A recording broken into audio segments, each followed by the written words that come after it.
Nə vaxtsa bu cür xəbərin məhz Mercedes-Benz haqqında çıxacağını təsəvvürümə belə gətirməzdim. Bəli, buranın xəbəri bugün bəs etibarlıq, keyfiyyət, prestij simvolu olan Mercedes-Benz haqqında olacaq. Dinləyin, görün nə baş verir.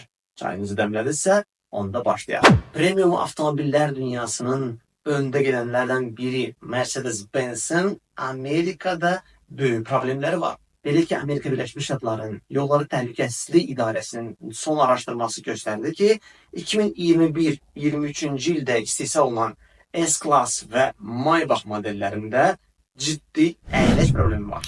Sən demə, həmin dövrdə istehsal olunan bu modellərdə ön əyləc şlanqları istinin, soyuğun, hər hansı bir digər təsiri altında qırılması və mayenin sızması halları yaşana bilərdi.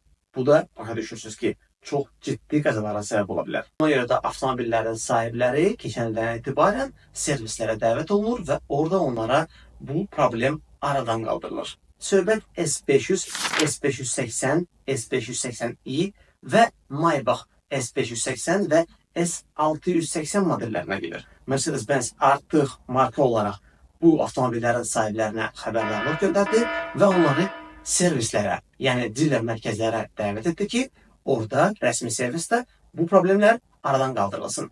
Yəni, problemli əyləc şlanqları yeniləri ilə əvəz olunacaq. Nə deyək ki, Mercedes keyfiyyət, etibarlılıq simvolu sayılsa da, sən demə, bu cür problemlər onlardan da yan keçmədi. Əsas odur ki, marka bu cür hallara reaksiya verib və onun aradan qaldırılmasına bütün səyləri göstərib. İndi isə siz şərhlərdə yazın. Bu cür avtomobillərin sahibləri olsaydınız, dilerlərə bu cür işləri etibar edərdiniz. Buranın xəbərini yenə də bu kanalda izləmək üçün elə indidən abunə olun və videolarımıza şərh yazmaq və bəyənməyi unutmayın. Növbəti videolarda görüşərik.